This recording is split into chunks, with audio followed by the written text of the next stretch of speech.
Okay, so we've talked about CalPers a million times, huh? It comes up, but we always get to the same place where we don't really know. How many people have heard that it's broke? How many people have heard that it's fine? Like we've all heard both. Ken Murray actually some months ago gave me JJ's phone number. What is it? Jelensic.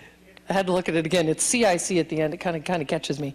JJ Jelensic, and he works with for CalPers.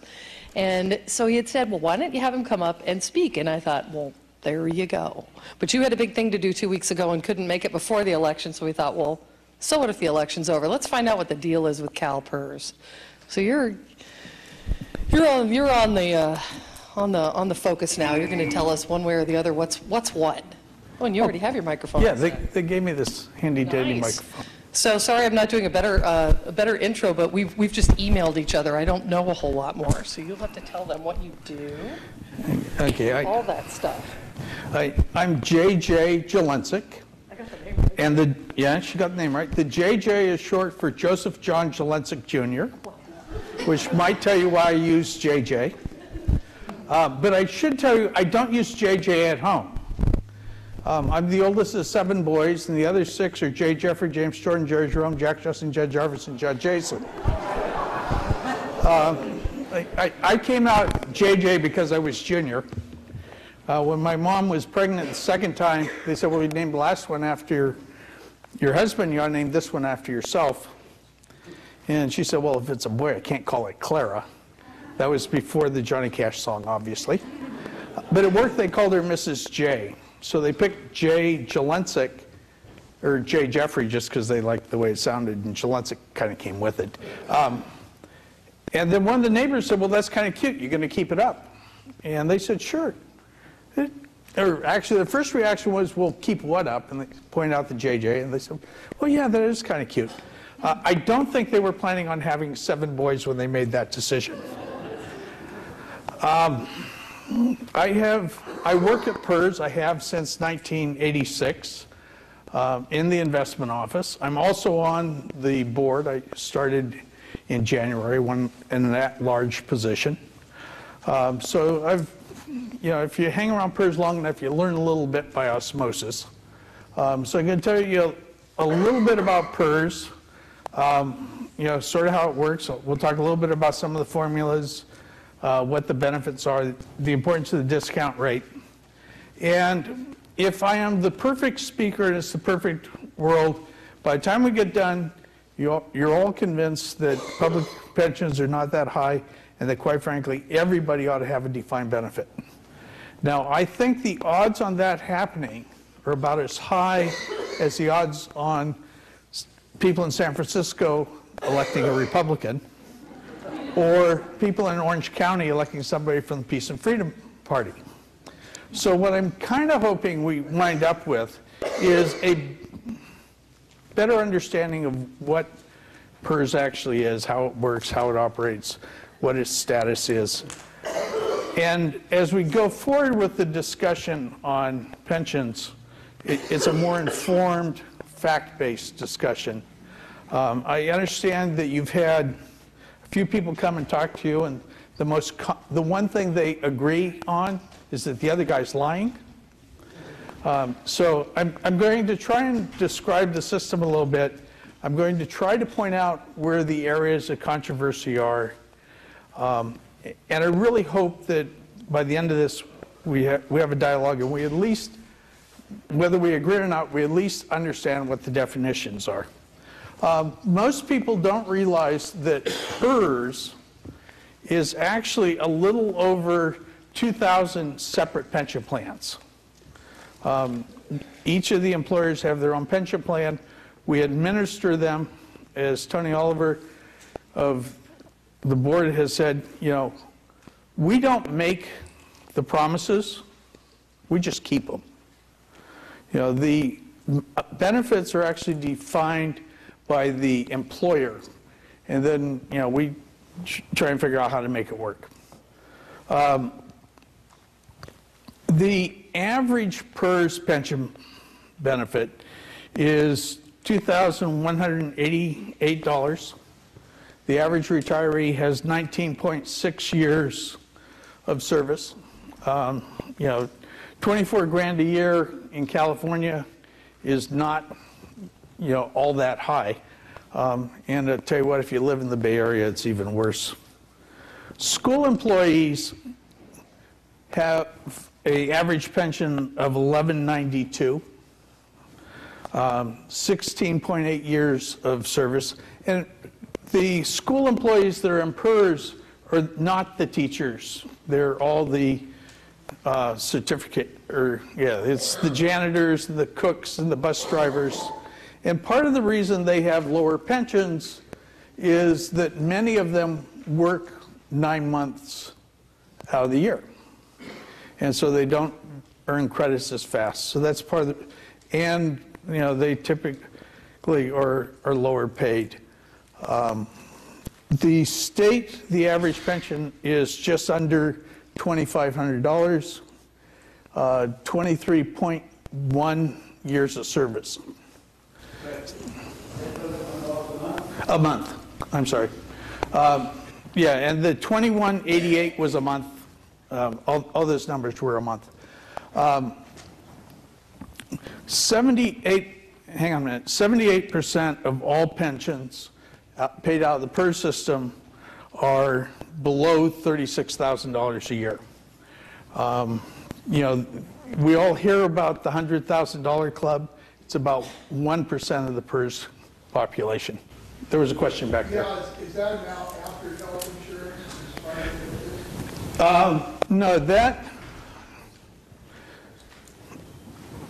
No, that's actually before their health insurance. That is the retirement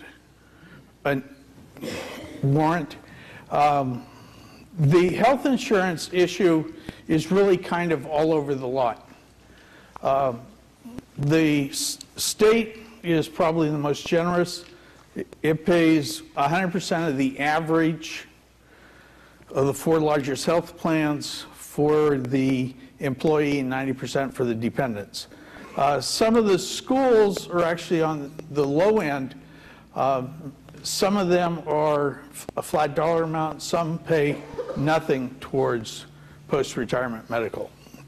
So again, when you get 2,300 plans, they're really kind of all over the lot. The schools make up about 1/3 of the PERS membership. The state's about 1/3, and public agencies, which are cities and counties and special districts, make up the other 1/3. My personal favorite district is the Modesto Mosquito Abatement District. It's got 2 employees, which is part of what makes it my favorite. So anyhow, that's sort of PERS. What happens is we have a pot of money, and if I had a flip chart, I'd be drawing you a little diagram there, but we don't have a tripod, so we got a pot of money here, and we have a pretty good idea what that pot of money is. As of yesterday, it was $218.7 billion, but there's actually some controversy over that. Some of that is commercial real estate. Some of it is private equity. And so it's appraisal based, and you know, it's people's best guess, and it's done by professionals, and it's probably pretty close.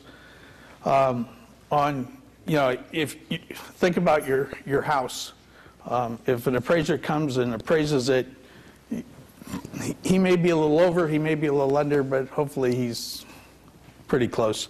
When we have our appraisers work, some of them are slightly over, some of them are slightly under. The hope is that when you combine them all together, they get it right. So anyhow, so we've got this pot of money here.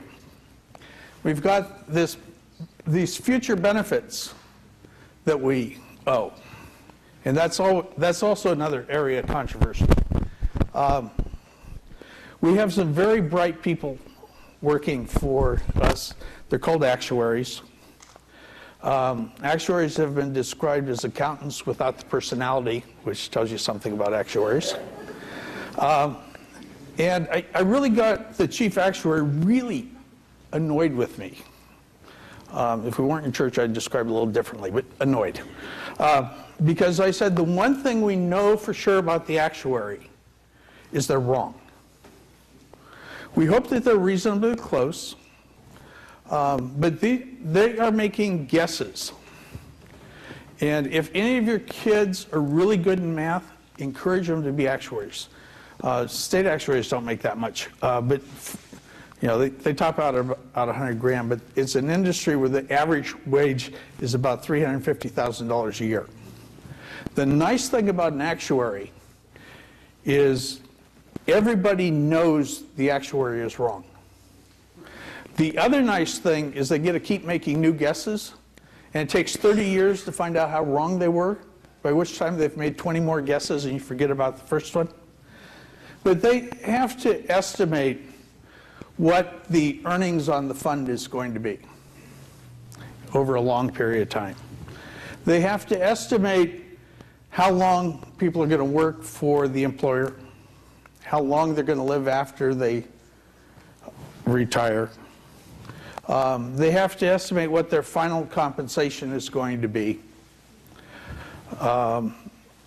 So they have to estimate inflation and wages, and you know, quite frankly, if they are exactly spot on, it's an accident.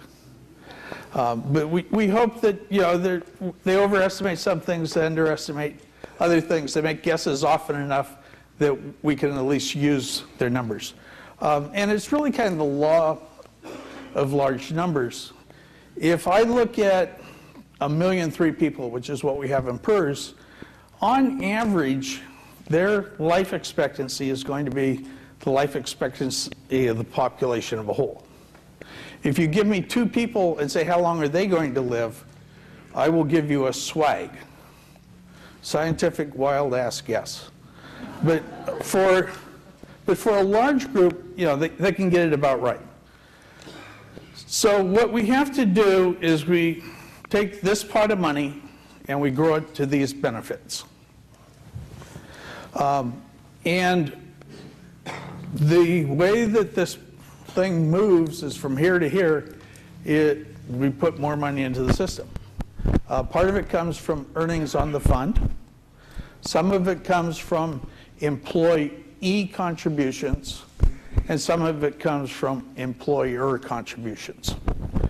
The employee contribution is typically set by law. And the earnings on the fund are what the earnings on the fund are. You know, we're currently using an earnings assumption of 7.75. Our 20-year history is 7.79. That earnings assumption is one of the areas of controversy.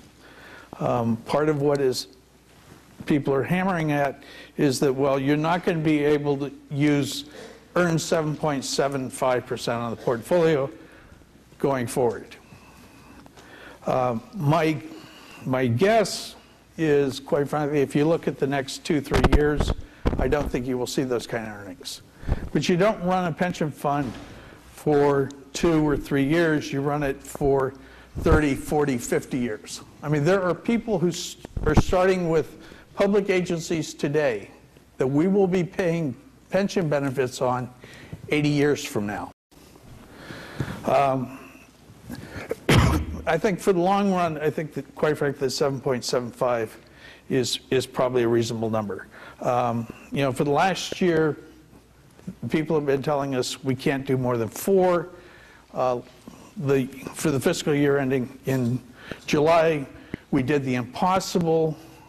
We did a 13.3. So, you know, the impossible, I guess, does happen. But that earnings assumption is really a very important assumption because it's really what sets the employer contribution. If we are going to earn more money, then we can charge the employer less. If we earn less, we have to charge the employer more, because ultimately, what we have to pay the benefit is the employer who made the commitment, and we're going to collect the money from the employer. There's little bucks running around. Unfortunately, I didn't bring enough of them, but I've said, send me an address, I can send a couple hundred more up. It talks about where the money comes from. About 63% of all the pension benefits are paid out of the earnings of the fund. Now that used to be higher, it used to be close to 75%, but there was a little thing like a market crash. Yeah, we heard about it too.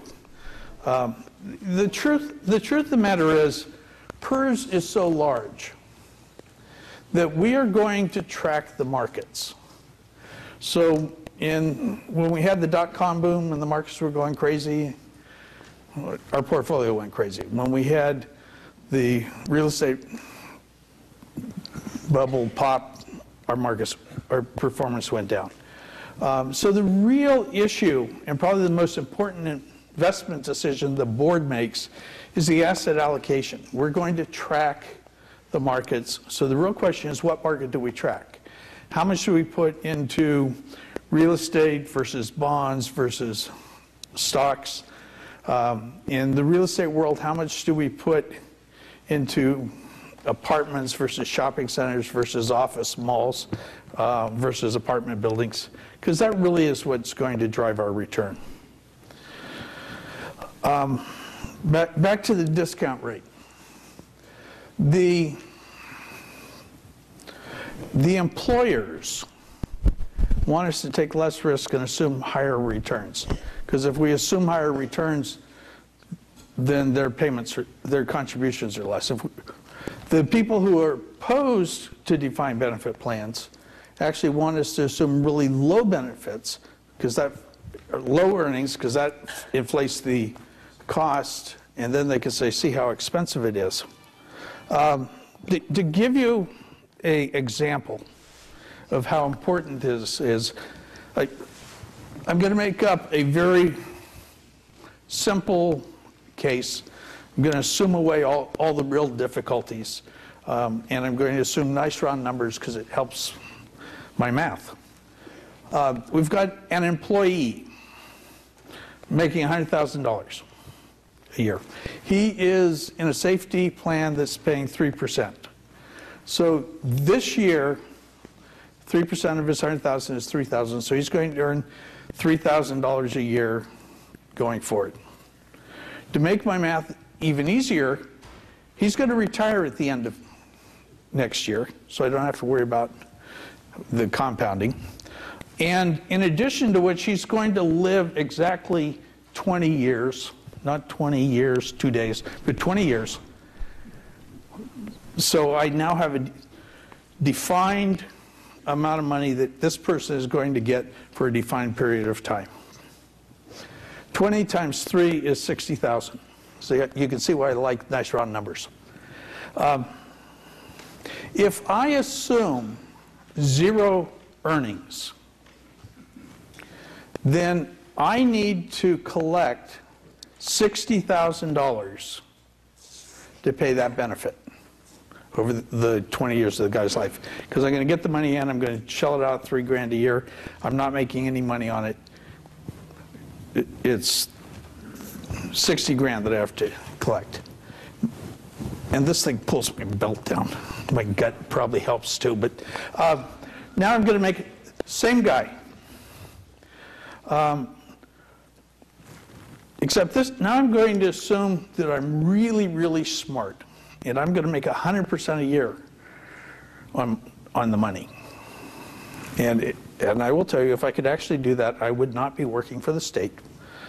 But if I can make 100% a year, then I only need to collect $3,000 from the employer, because 100% earnings each year is going to generate $3,000, which pays his benefits. So the difference between 0 and 100 is collecting 60,000 or collecting 3,000. To give you a more reasonable set of numbers, just that I'm not going to. Was that a question back there? Oh, okay. I'm not going to explain because the real way I came up with the numbers, I punched it into the calculator. If I use 7.75%, and I assume that the guy is going to retire next year, and we're going to pay him $3,000 a year for the next 20 years, then I have to collect from the employer $30,010 and I forget how many cents. So I would have to collect 30% of his compensation. If I take that same guy and I say, okay, we're going to make the same 7.75%, but he's not going to retire for 20 years. He's a young guy. So I've got 20 years for that money to grow, and then I've got 20 years for it that I'm paying it out. And while I still have some of it, I'm earning interest. I have to collect $67.42. So that's part of the reason why we collect over the normal cost. These actuaries guess how long this guy's going to work, how long he's going to live, how much we're going to pay out in benefits, and say to keep it at a level rate over the life of the employee, this is what we have to collect. So you can see the importance of the time value of money. You can see the importance of what kind of earnings assumption we make. I was at an employer conference, and I will tell you what the employers all said is, don't take any risk, but by the way, earn the higher returns. Unfortunately, I can't do that in my own portfolio either. The question of, are pensions too high? Really is a political question, and it's not one I'm going to try and answer here. But besides working at PERS, I was the chair for Bargaining Unit 1 for the state, which is a bargaining unit of about 45,000 people. And I will tell you that you have to pay enough compensation to hire the skill sets you need. That compensation, regardless of who the employer is made up of current wages, benefits, and deferred compensation. If you squeeze the balloon here, it comes out here. I mean, it costs a certain amount of money to hire skill sets. Whether you're talking about hiring attorneys, or you're talking about hiring janitors, or any other skill set.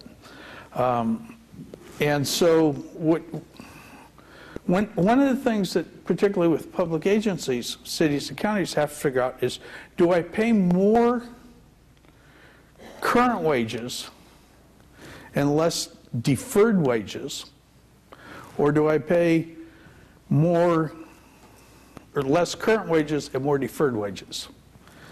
I will tell you that politicians, by and large, would rather pay lower current wages and higher deferred wages because somebody else has to pay that. But that is the trade-off that is constantly being made. The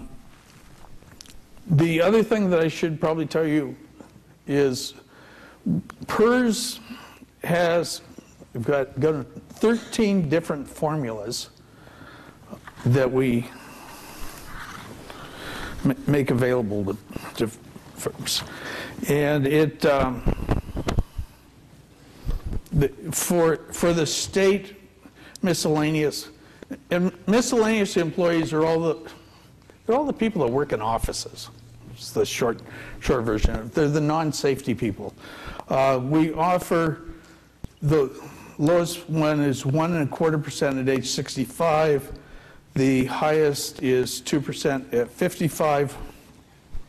The safety, which are the badges, have higher formulas.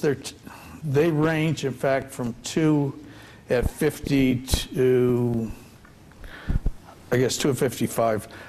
There's also a 2.5 at 55, 3 at 50, which actually is in the process of going away, and 3 at 55. And one of the things you need to think about is those of us who work in offices, we can work till we're 63, 64, 65. I mean, it's typically what we do. The safety folks, we have decided that firefighters and cops really is a young man's game. I mean, I will tell you, if I'm in a burning building, I want some young stud coming in to get me. I don't want some 70-year-old guy coming in to try and rescue me. Now, the 70-year-old guy may have a lot of experience, a lot of knowledge, and may be just fine. But you know what? I want the young guy. We don't want an old cop chasing the bad guy down the street. You know, he has a heart attack, we get a workers' comp claim, the bad guy gets away. We want these guys to serve us while they're young and healthy, and then go 10 bar and tell us war stories. But that's something that people need to think about. Now, where's that line? Is, you know, 3 at 50 overly generous? Personally, I think it probably is. But again, it goes back to the employer has to make a decision: do I pay current comp or final comp? So that, what is an appropriate retirement is fair game and fair argument. One of the other differences that I should probably point out is if a private sector employer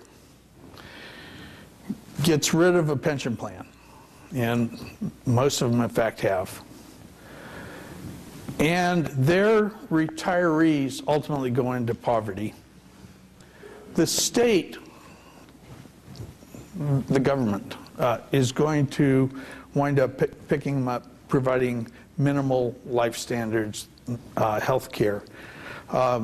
So the private sector actually has the ability to push it off onto the public sector. The public sector, in fact, doesn't have the ability to push it back onto the private sector. So that's another difference that people need to think about. Where that line is fair game. So really, the issues that are really fair game is what's a reasonable retirement, what's a reasonable formula, what's a reasonable wage. I work for the state, so I'm more familiar with the state. In general terms, at the lower level, the state is competitive and then some. At the higher level and supervisory specialists, they are not. Our state attorneys, who I don't represent, make about 28% less than the median for attorneys.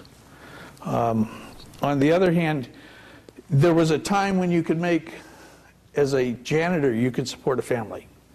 What we as a society have done is we have suppressed wages on the low-skilled, low-educated, and inflated them on the higher educated. The government, by and large, has not been that, hang on a minute, has not been that negative. And so today you can actually support a family as a private or a public sector janitor. You quite frankly can't do that in the private sector. Question back there. First of all, I wanted to, you said that the average was $2,500 a month statewide? For state employees. For state employees. Actually, the average is $2,499. Now, you said that includes part-time employees as well? That would, yes, part-time. What's the full-time employee average? Do you know that? The short answer is no, I don't. But given that it is adjusted by years of service, and the 23 years of service is probably pretty close to full-time, there are probably not that many part-times. Well, I'd just kind of like to know that, because if I had an employee that was getting paid $100 and an employee that was getting paid $1, that would be an average of $50. So it could really skew the figures, is what I was wondering. I've seen the distribution. It's actually fairly tight, but I quite frankly don't know the answer. The other thing is, where can we get the figures that you're citing to look at the numbers? Okay, there is CalPers has a great website, and it's www.calpers.ca.gov. Okay. And there is a link that's facts at a glance, and all this is on there. It's updated monthly. I will actually give you this one. Okay, yeah, I'd appreciate that. At the end of the day, because that way I have less paper to carry back to Sacramento, and that's fine by me. Okay. The formulas are all on the website as well. Okay. The other thing is, you said that this thing's been averaging 6% over the life of the fund. No, the return has averaged 7.79 over the last 20 years. What do you know what it has averaged over the last 5 years? The average over the last 5 years is probably about 4. And I may even have the numbers in here. And where's the? Yeah, and where does it come from on the difference on that? It comes from. Well, there are a couple of things that there was during the dot-com boom when we were earning plus 20. Right. When we in 89 or 98, when they had the big downdraft, we went minus 24. So, you know, that's really where the difference comes from. As I said, we have to run the portfolio for the long run. And some years we will underperform, some years we will overperform. So it really becomes kind of time sensitive on what the average is depending on the time period you pick. What if we go into a negative downturn for the next 5 years, for example, and the investments are negative? What happens then? If the funds are negative for the next 5 years, the employer contributions will have to go up. PERS pays out about $1 billion a year more in benefits than it takes in employer and employee contributions. The difference is obviously the investment earnings. But at that rate, given that we've got $200 billion, you know, we could go 200 years without any investment income. Not likely, but I mean, it's the math. That's another thing. When you say you have $200 billion in cash, I mean, is what it sounds like, but it sounds to me like you have $200 billion in stocks, bonds, and real estate, which is not liquid necessarily on the real estate side of it. And what kind of bonds are you in? It's $218 billion in assets. The cash is about 4% of that. The real estate is about 12. Private equity is about 12. The bond portfolio is about $50 billion, so it's about a quarter of the assets. Those are essentially all. There's a fair chunk of treasuries. Most of them are corporate bonds. There is a relatively small high yield portfolio, and then there are some international bonds. Those are virtually all sovereigns, government credits. Okay, I got one more and then I'll get out of here. Do you, on the website, do you know if you can take and look at each one of those individual asset allocations and find out what the percentage rate of return is per year on each one? The answer is yes. That information is actually, we do there's a link on the website to board meetings. If you click on that, it opens a page. There is board agendas. And every month we report what each of the portfolios did by asset classification, and they stay on the website for a year. Okay, good. You know, we actually put out lots of information. Excuse me, oops.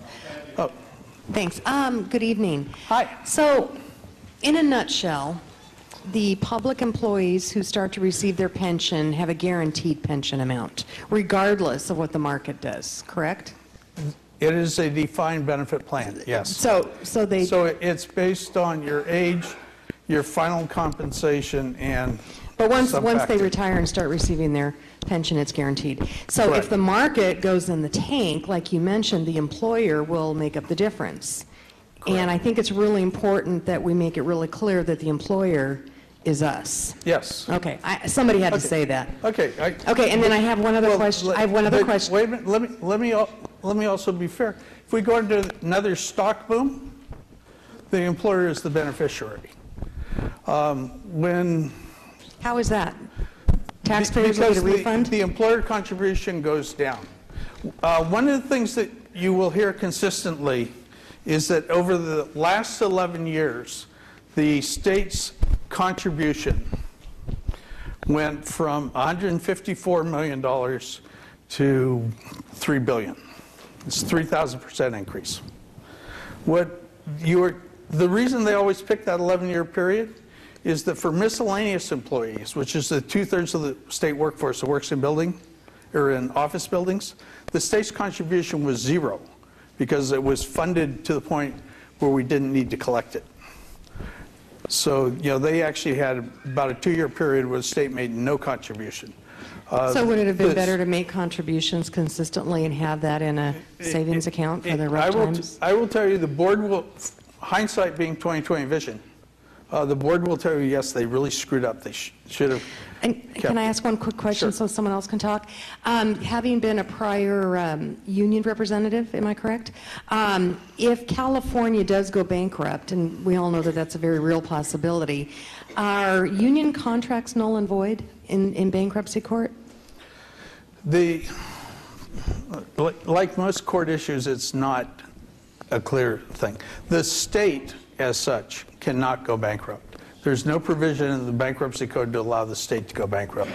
A city, a county, a public agency could go bankrupt, and the only one I can think of in California is Vallejo.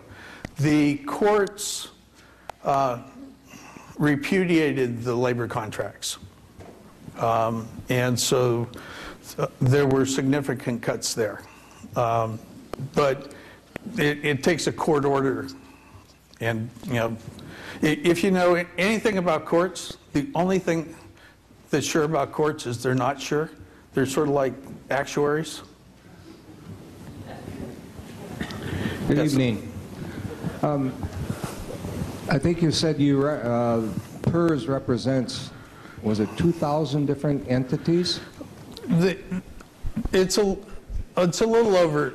We have a total of 2,500 different employers, some of which are pension only, some of which are health care only.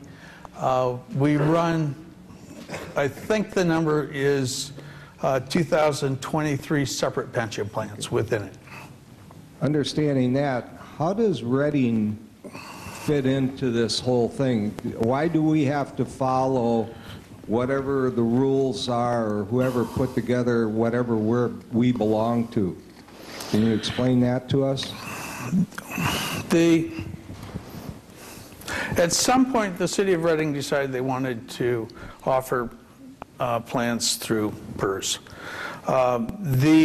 As I said, there are some 17 different options that are available, some 23 or 53, 13 formulas, 57 different options.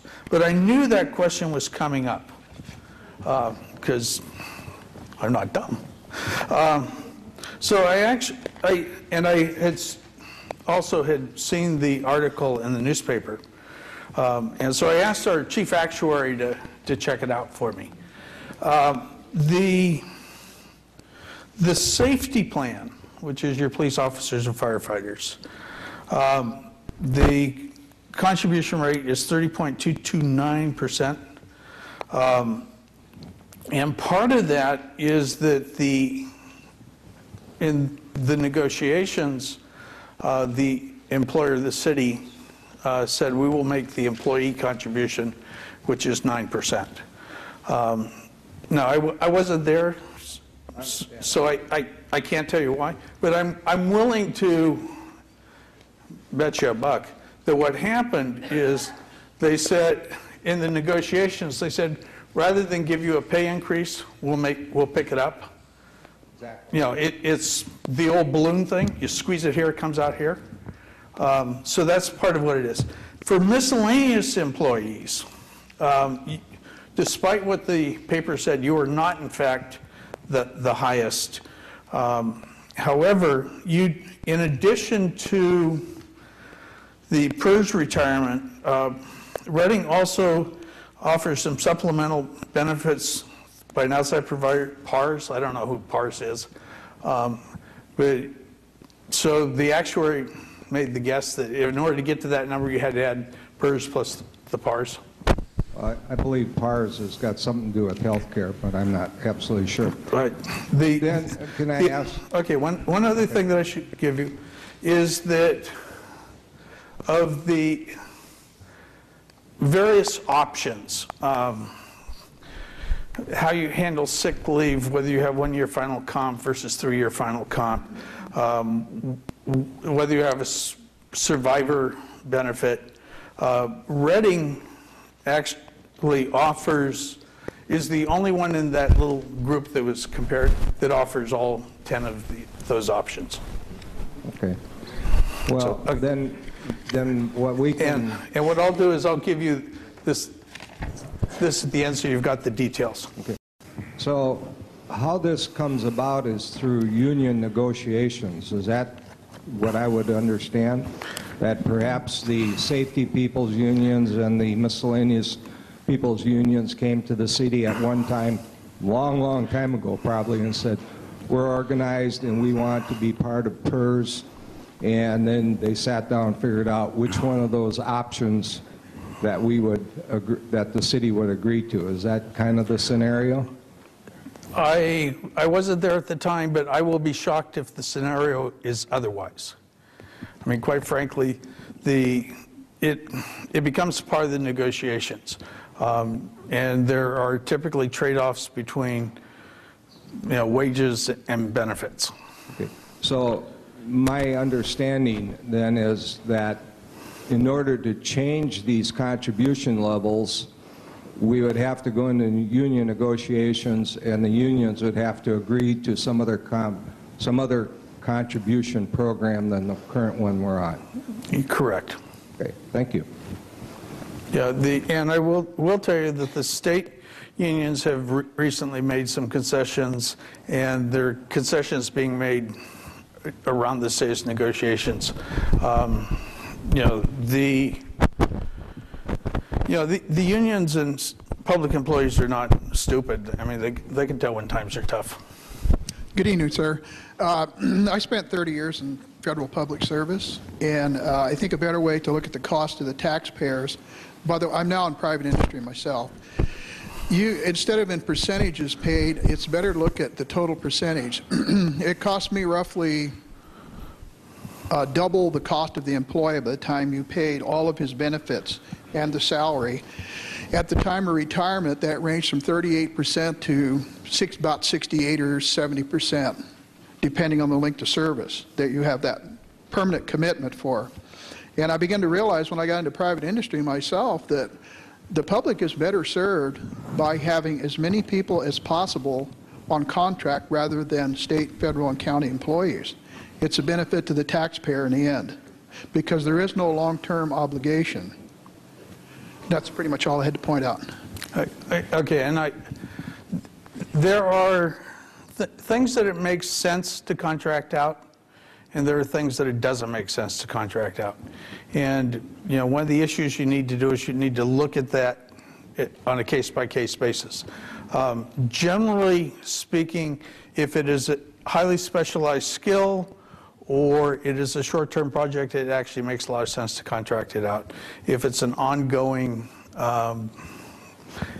activity, generally it makes sense to do it in-house. And then you get into the IT world and that gets just nuts.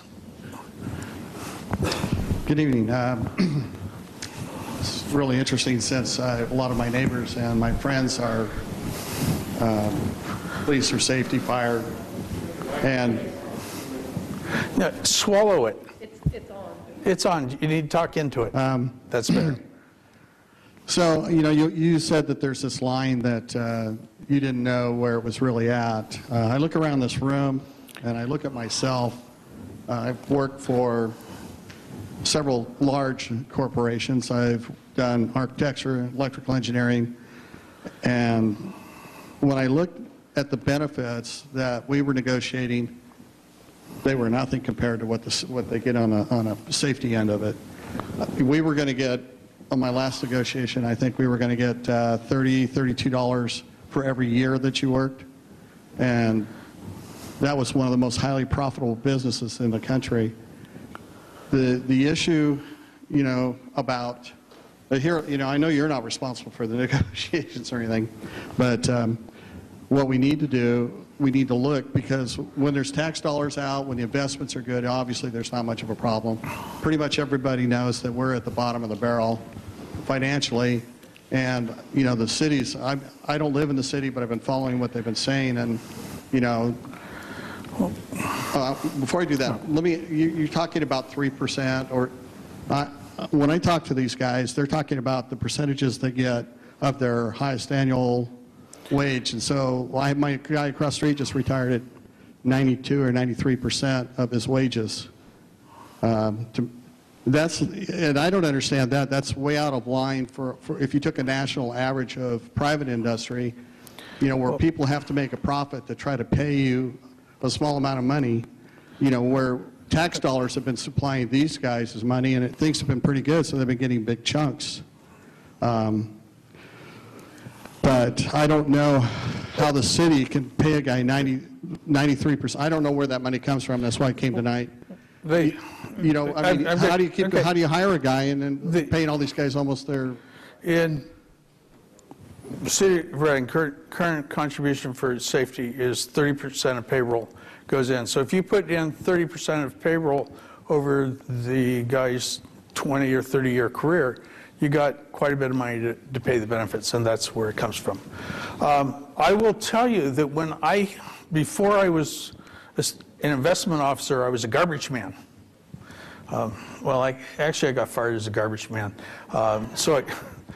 Actually, I got fired 13 times. They made the 12th one stick and graciously dropped the 13th. But I went from there to driving a steel truck. When I came to the state, my benefits, both my medical benefits and my pension benefit, actually went down. Now, over the years, we have destroyed defined benefits. I mean, there was a time when a pension meant a defined benefit. Over the years in the private sector, they have really reduced them, and in many cases eliminated them. When the 401k was designed, it was not designed as a pension plan. It was designed as a way for highly paid managers to put money aside on a tax-free basis. Over time, they said, hey, you know, we can take the risk away from us and dump it on the employee. We can take the cost away from us and dump it on the employee. So things have changed. One of the things I said at the beginning, everybody should have a defined benefit plan.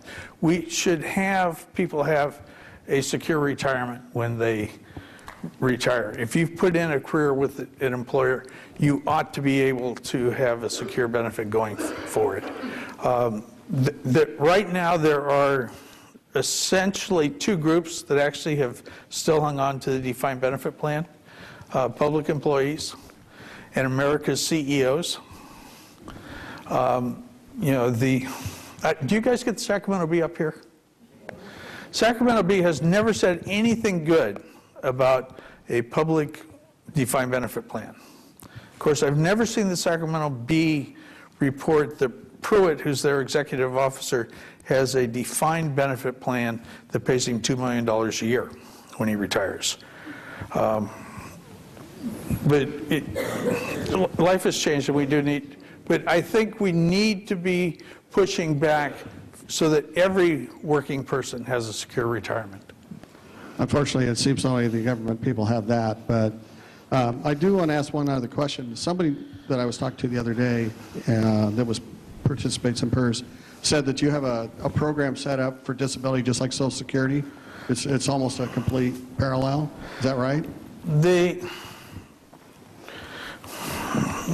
As with most things, yes and no. Most public employees are not covered by Social Security. So there is a disability retirement plan within PERS that is at least sort of comparable. When they calculate it, they take whatever your service salary is, they assume that you worked until, I think, age 60, or if you've had less than 18 years of service, otherwise they give you the 18 years of service because that works out higher. Over there. Now, my question is simply, these contracts with the unions, is there a place on the CalPers website that we can find out when these contracts are up for renegotiation so that we can get a hold of our representatives to tell them what we think of those contracts and how they need to be changed? The answer, that's no. But your city website should tell you when and counties should tell you when their contracts are up. But PERS, quite frankly, doesn't track it. Okay, so that's more of a local website we'd have to look at? Yeah, you'd have to look at the local website. Okay, thanks.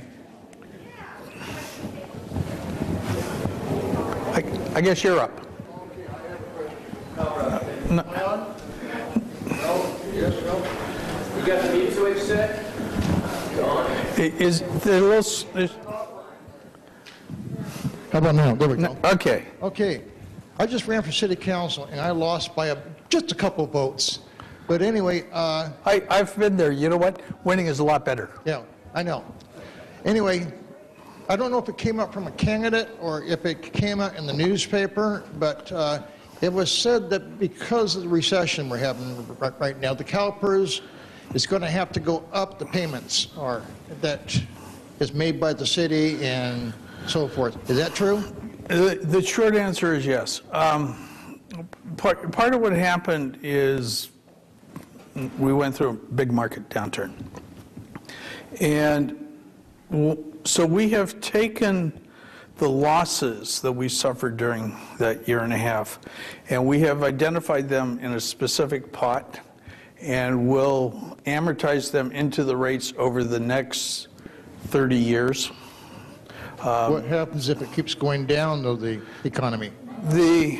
Yeah. If it keeps going down, then we'll have to deal with that. Quite frankly, my personal belief is that we are sort of bumping along the bottom. We're not going down 20% from here. We could go down, but I think everybody would really be kind of shocked if it's at 20%. I know Ray can't afford it, that's why I'm asking. So. On the other hand, if you look at the market, which tends to be a leading indicator, it's been running up. That's part of the reason we had the kind of returns we did. When the market goes up, and our portfolio goes up, we like to say it's because we're really smart. And when it goes down, we say, well, that's the market.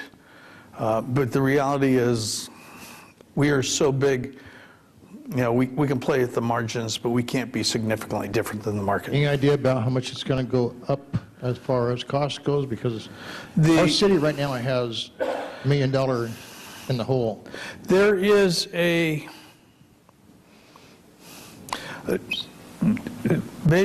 basically, I think employer costs are going to go up about 2 or 3% for the next couple of years. But that's really all over the lot. I mean, we actually have some plans that didn't take the pension holiday, kept putting money in, are actually overfunded, and their rates are not going up. In fact, their rates are going down. But generally speaking, we have By the end of this month, we should have a report out to all of the public agencies.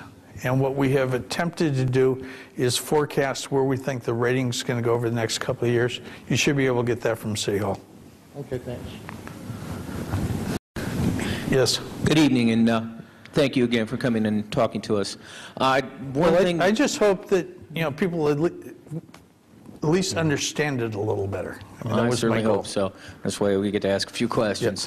One of the things you mentioned earlier, I wasn't quite sure I heard it clearly, is that there's no provision in the law for the state to be financially insolvent or bankrupt? Well, they can be financially insolvent, but they can't file bankruptcy. Okay. So, yeah, they can't file bankruptcy. Does this in any way, shape, or form bring them up to a point where they become too big to fail? Because I find myself wondering, how far in debt can they go before somebody has to fix it?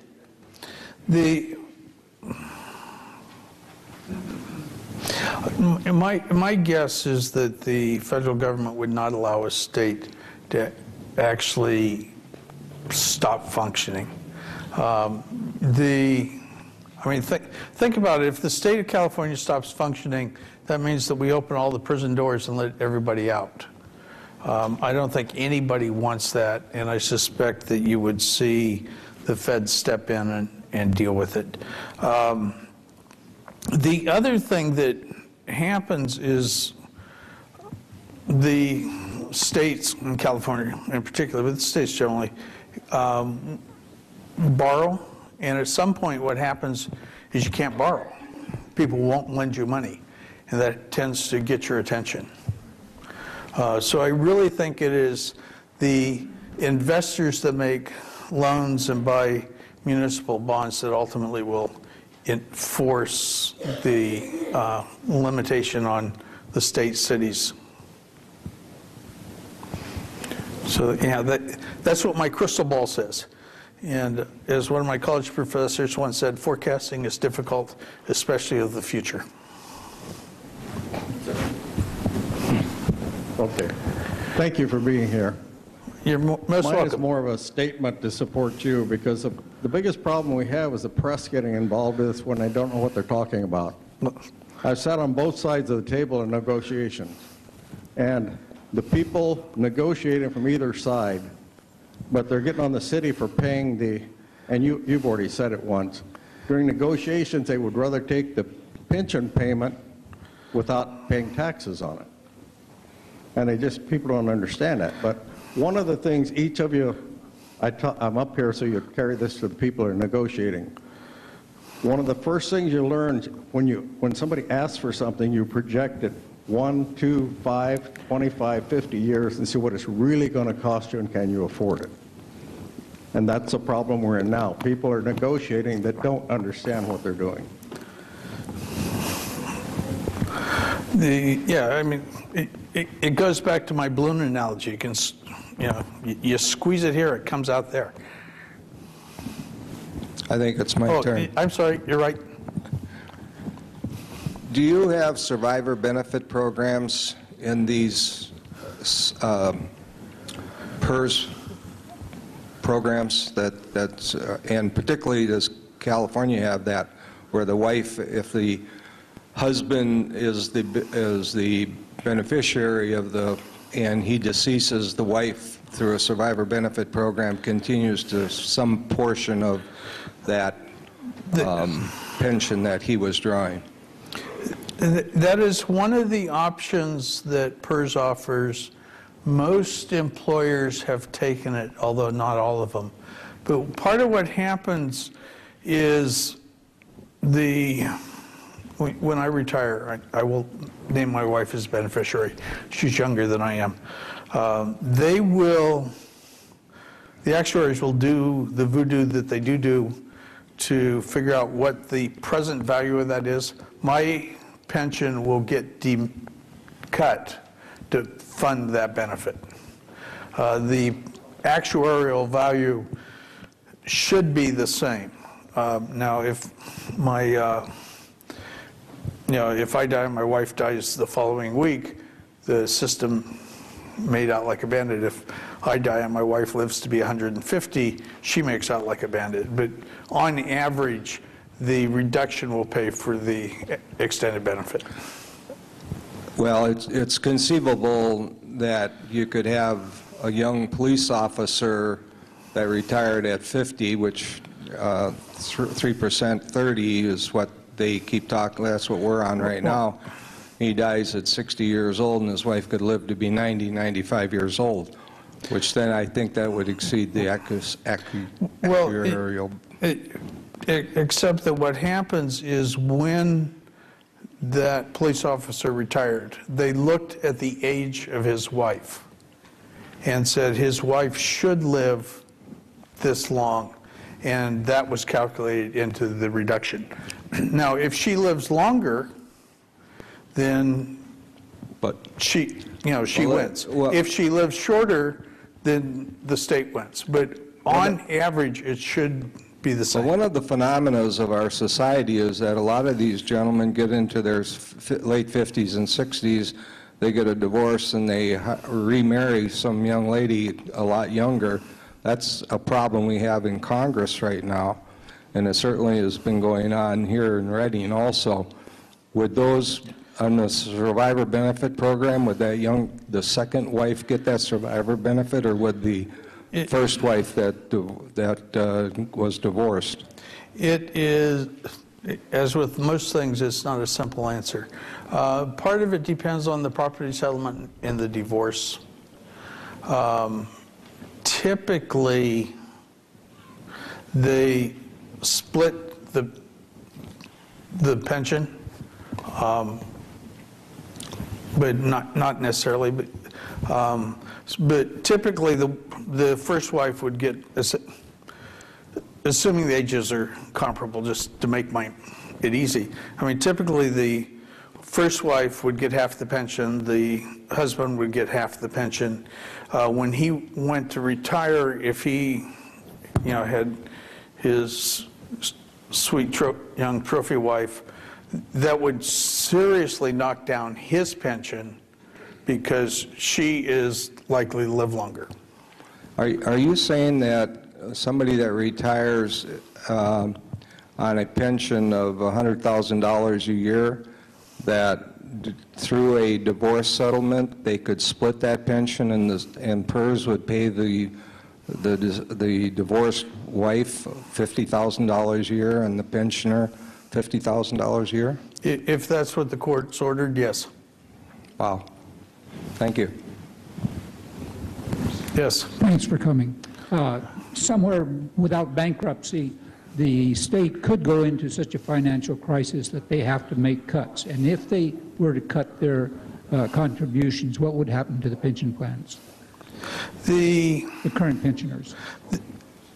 The current pensions are a vested right.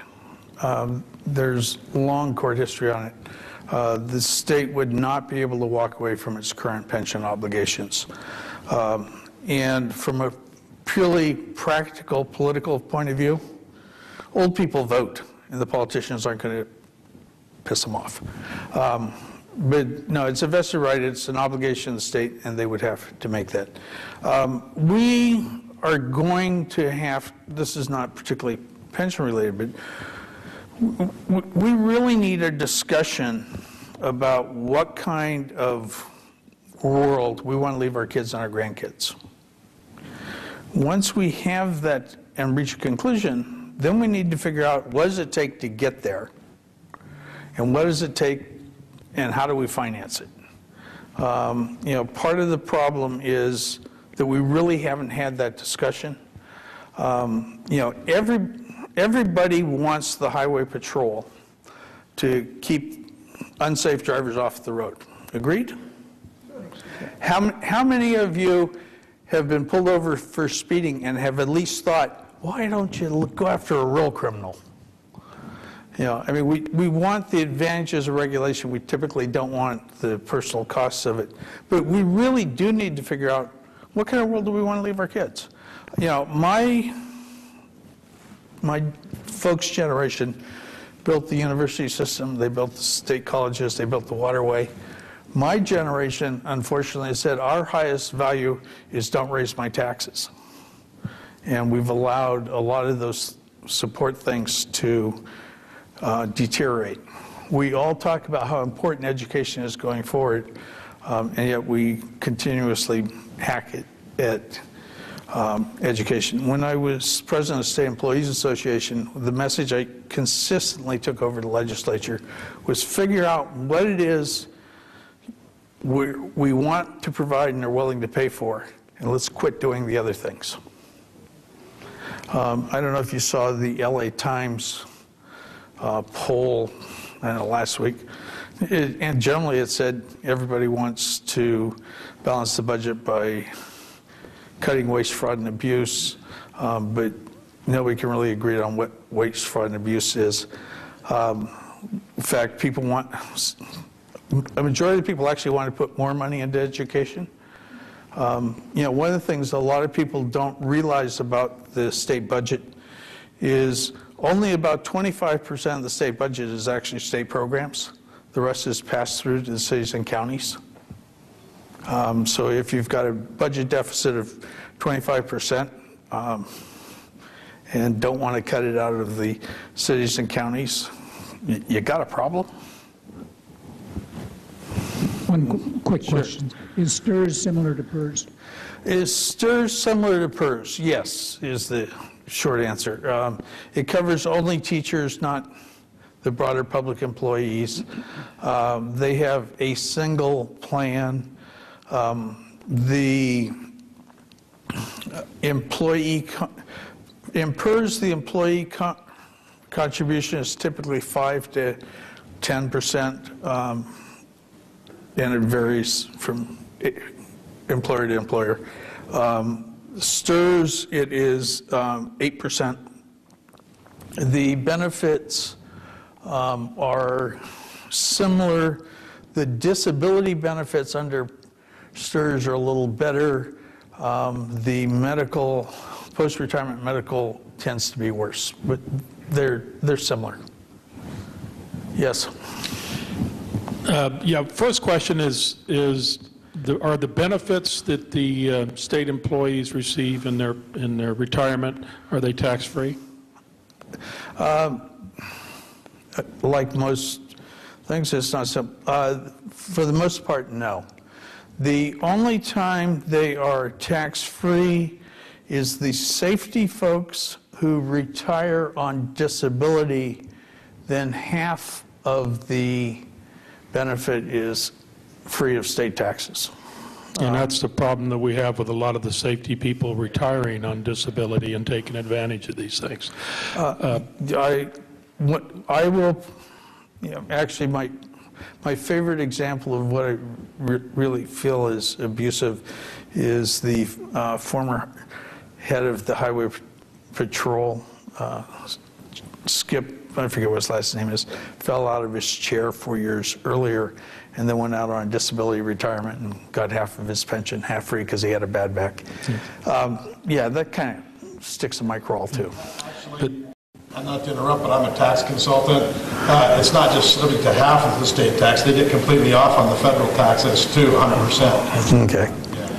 Yeah, and the next question, and I don't know if it's a question more than just a statement, but I think that a lot of us in the private sector look at the PERS program and think if the market's gone down and you have the money that's put into that program invested and it takes a reduction in the overall package that you have, like all of our 401ks and everything else, we feel the impact in the private sector where the public sector feels no impact other than to, you know, open up the wells again to the taxpayer and ask for more money to make sure that their benefits do not decrease like the private sector does. And I think that's probably one of the biggest bones of contention that the private sector has with the CalPers. I understand that. And as I said, I believe everybody ought to have a defined benefit plan. But let me flip it a little bit. You remember during the dot-com boom, your 401k was probably going up 20, 30% a year. my pension wasn't moving. So Investing our own money, not the state's. Or the taxpayers. Exactly. Well, except that, at that point, I was actually putting in infinitely more, because I was putting in 5% of my salary, than the state was putting in. The state was putting in 0, I was putting in 5. My pension was not being changed.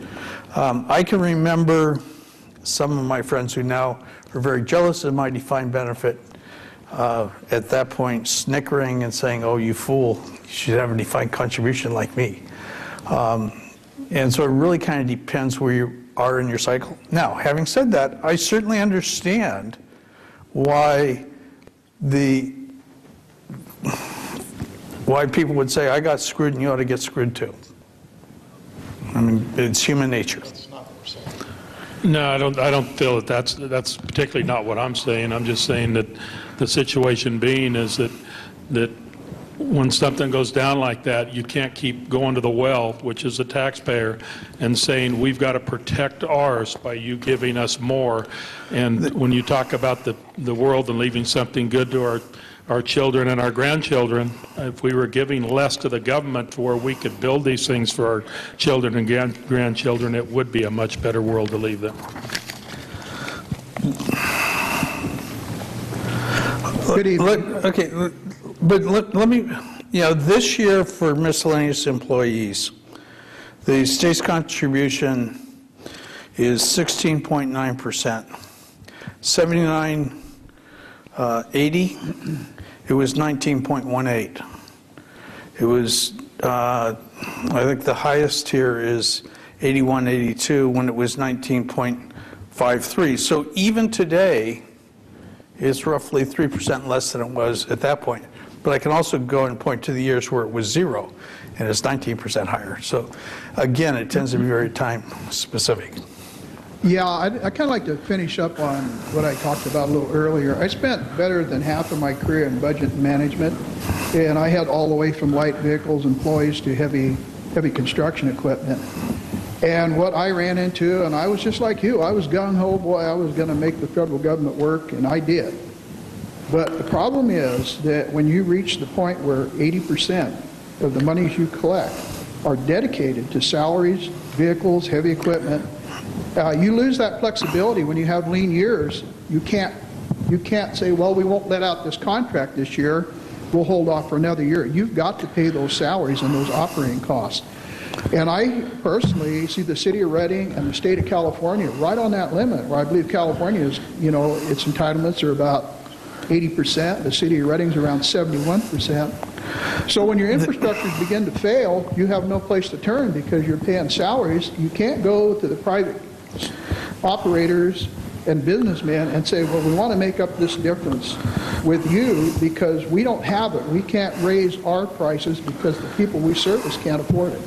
So it's a vicious circle, and I understand your position, but I see us right at this point right now where I don't think the federal government's going to bail us out. They're at the tune of $19 trillion in the hole right now, more than the whole country is worth. There's no place to go. We've got to get back to where the fixed cost for any form of government, I really feel, should be around 30%. The rest should be flexible. And I'm just talking from a businessman and somebody that looks way out ahead because they've been there and done that. Okay, the state's pension cost. No, we're talking, we have more than, there's more to it than that. There are total fixed costs. Every Caltrans person has a piece of heavy equipment and other costs that are related to that, whereas a contractor does not have, when you contract, you don't have that fixed cost. Your employees are just a small portion of what it's actually costing. The last point is actually part of what I wanted to make. The pension cost is about 2.5% of general fund. State employees, just took a 15% pay cut for a while. But you do, wait a minute, don't, okay. Okay, no, let me, but you do have costs associated with the buildings, with the employees. You have although, the state, unbeknownst to most of the world, the state actually does layoffs, did the furloughs. But you've got, when you look at the state budget, I mean, the biggest hit is 48% of the budget off the top goes to education. So that certainly eliminates fair amount of flexibility. We spend 10% on prisons. So that's essentially a fixed cost unless we want to change the prison sentence structure. That's what I mean. You can only. But I mean, and it goes back to, we need to figure out what it is we're willing to pay for and not do the rest. Well, basically, we'll still pay for the services we get, but when we go to private contractors, we eliminate the long-term commitment, and we allow ourselves flexibility. Okay. Do a voucher system, let's have it. Okay. Let me talk specifically about PERS. It costs us about $56,000 to manage $1 billion in-house. It costs us $107,000. No, I'm sorry. It costs us $1.07 million to manage that same billion outside. So there's a. I can share the numbers. So there's a case. On the other hand, there, again, using PERS as an example, master custodian, who actually holds the assets and moves money around. We used to do it with the state treasurer. It was a disaster. We've contracted it out. It is much more. It's much more cost effective in that case to contract it out, in part because it is a IT intensive thing that is constant reinvestment.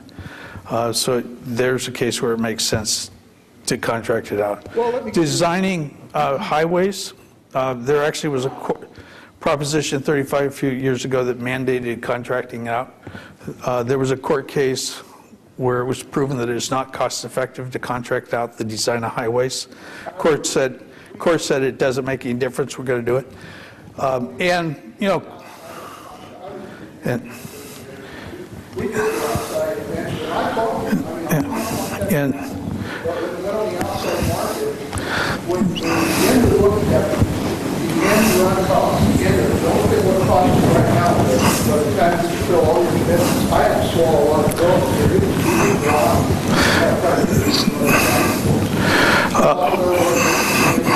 well, I can give you the court case that won't support that, at least not at the margin. But you know what? I'm not going to argue with you. This is a case where we're going to disagree. You think it's always cost effective to contract out, and I think that normally it's not. But some things should be contracted out. But as a majority, most of your service that are non-state are better off contracted out. The thing that I see is when it's contracted out, when they right back into the area, it provides employment, it takes away the business. It's a one-year obligation, you don't want to do those contracts. I think we're going to have to move on, guys. Okay. Yeah. Yeah. Go ahead. Well, I got a couple things to say. One is, the term sophistry strikes me right now, and I got to say, the term what? The term sophistry. Okay. Okay. Having a good argument that sounds good, but really has no bearing in facts. I just don't think you guys get it. I really don't. You talk about we should all have a defined benefits program. Most of us employees are forced into Social Security. You guys aren't. If you retire on disability, it's 100% tax-free in most cases. And just like the city's talking about a 2-year program where 19%, they don't want to, let go of their 19% raises. What about cuts? I don't hear you guys talking anything about cuts. You guys are making almost twice as much as the private sector is across the board generally, and you guys aren't willing to give up anything, it sounds like to me. And if you guys are truly interested in the community, I'd like to hear you say that you're going to give something back, not just keep taking. Yeah. Okay. Okay, let me. State employee. Public employees is a big term. State employees took 15% pay cut. State employees have just... Is that a pay cut or a 15% less of a raise? Actually, my paycheck went down 15%. So it's not less of a raise, it went down. The current state contracts... Is that because by choice, or was that because of negotiations? How did that occur? The 15% happened by mandate. The recent contract has a increase in the employer contribution, a additional 5% cut, and that was through collective bargaining. On the other hand... So you guys were forced to take the cuts? Well, we reached an agreement that has a cut in it. Now I can give you other public sectors that have not taken cuts. I mean, it's talking about saying that the public sector has done something is like saying the private sector has. I'm saying in general,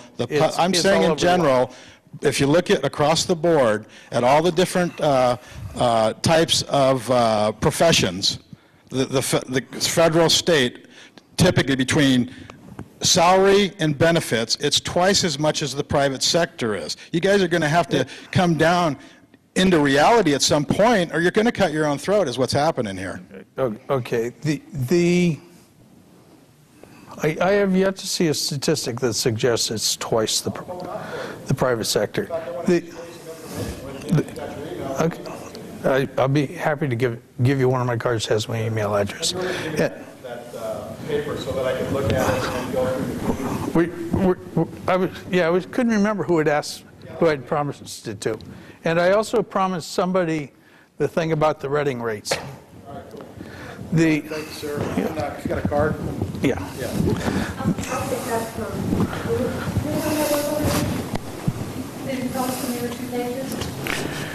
Yeah, somebody asked specifically about the Reading. So we won't forget. Thank you, sorry for that. Thanks a lot. I appreciate your answer.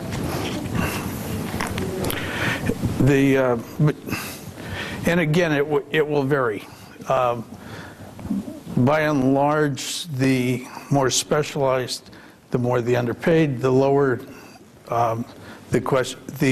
there tends to be an overpayment.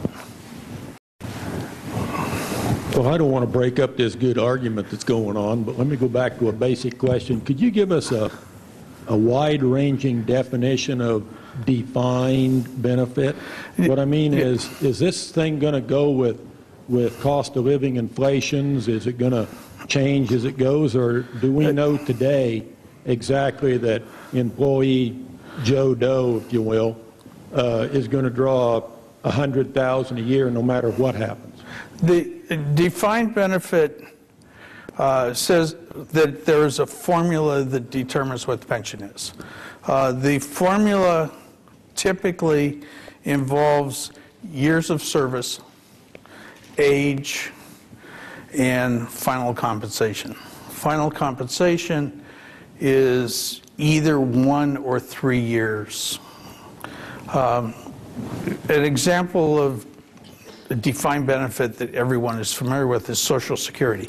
It looks at your age, how much what your earnings were, and then there's a factor that applies. So, we have people with defined benefits who are getting, $1,100 a month, and we have people with defined benefits getting, I think there was just an article in the paper about a guy who's getting $205. But it's defined benefit because it's formula driven. And it is fixed from now on. Yes. Here in the city of Reading, the city of Reading picks up all of the pension tab, the employer and the employee. It has for quite a long time. That's correct. The present public safety employees, if they made $100,000 in 09-10, the city of Reading made a pension payment of $41,800. It's my understanding that the percentage for public safety is just a touch over 38%. So we're paying into PERS more than what that employee's pension is, because we're paying in 41.8. It's going to go to 42.6, I think, is this next year. So we're already paying in about 4% above what the employee's percentage is. Then on public safety, the 3%, and not 3%, but the 3 at 30 retire at 50. Comes out to 90% if they work 30 years. Then the payment that is made on their behalf by the city, PERS takes that amount of money and adds it into their yearly salary amount for purposes of pension figuring. So in essence, what happens if you have somebody retiring 3 at 30 at 50 years of age, they're going to wind up making not $90,000 a year, they'll make $98,100 or $98,100 a year. And we can't, the city of Reading can't afford that. Now you're saying that there's 2,300 different contracts with PERS, is that correct?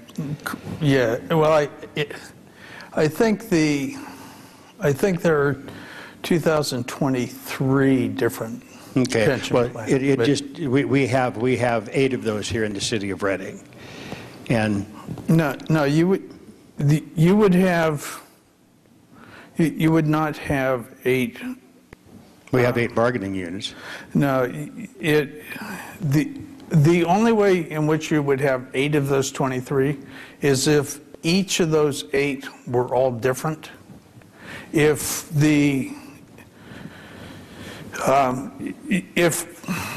of them are in the 2.7 at 60, which is one of the formulas, then that would be considered one plan. Okay, the way we calculate. I'm not sure what that. Yeah, no. I don't. It's possible that all 8 of them are different, but I would be shocked. Right. But what some of the folks here tonight have been talking about as far as what can we do about it, it's something that was brought up in the previous campaign, and the only thing that can be done about it is when these contracts come open for negotiation, then the governing body needs to stand up and put some cuts. Instead of giving raises, they need to move cuts. They need to have the employees pick up their share of their pension plan. And if there has to be a salary reduction, then there has to be a salary reduction. I'm not saying that needs to be done, but with the way the economy is going, it may well have to happen. Some people need to take off their rose-colored glasses and put on glasses where they can really see what's out there, because I know we're hurting in the community. You're right that it is subject to negotiations, and the city council is the employer. And if you, in fact, want to reduce the cost, then they have to be tougher negotiators. Yeah, so the state could do it, the counties could do it, the cities could do it, districts could do it, but that's the way that's the way it has to be done. That's our chance for the citizens to make a change is just what I brought up, an open contract. That's where the changes get made. Let me also say that as you do that, you need to think about not only the immediate situation, but the longer term. This recession, believe it or not, will end. I can't tell you when, but it will. And so you need to think about, if we make cuts here, what's the long-term impact? Now, that doesn't mean that you may want to make the cuts anyhow. I'm just saying, remember to think of the longer term. And I understand what you're saying, and I would love to be able to agree with you.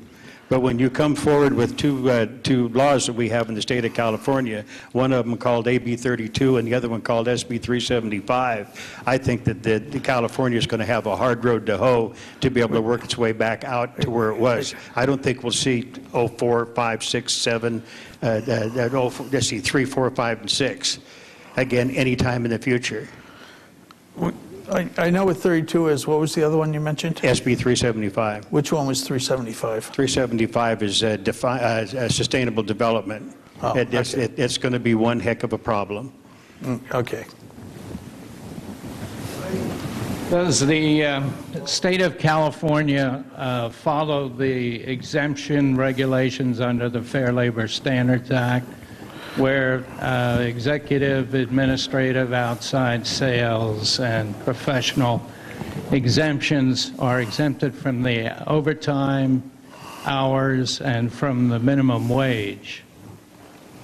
You know if they do that in their pay structure, or the collective bargaining pay structures, are you negotiating a wage line, or are you individually negotiating a rate of pay for each individual hourly non-exempt classification?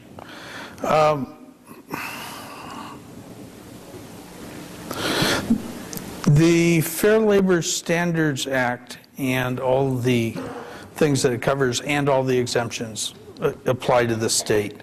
And they have since the early 60s.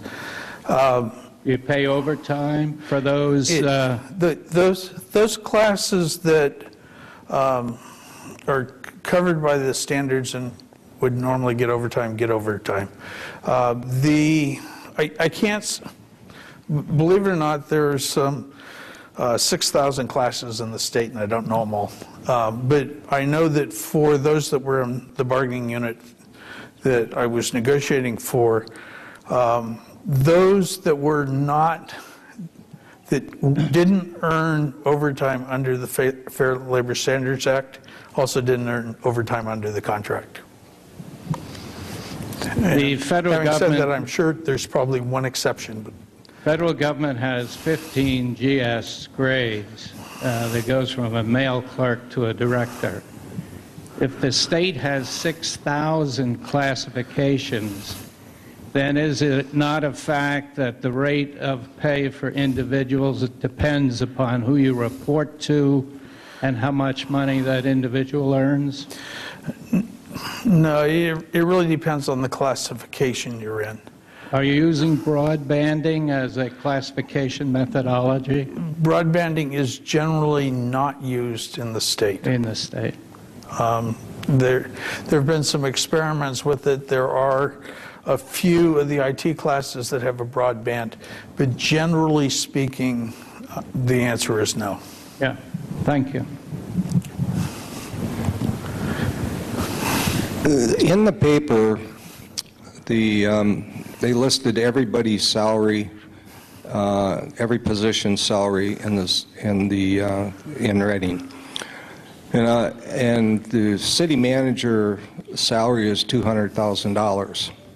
And because we're paying his portion of PERS, which is 7%, as I understand, that $14,000, the city is actually paying that. So now when we go to pay the 39% into PERS for his $200,000, we also have to pay an additional 38% or 39% on that $14,000 because somebody said that that looks like income. Can you explain that, why they do that? But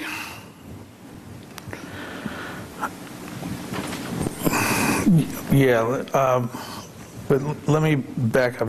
The employer pickup of the employee cost is an option that is available to the various agencies. If they choose to do that, then it in fact becomes compensation.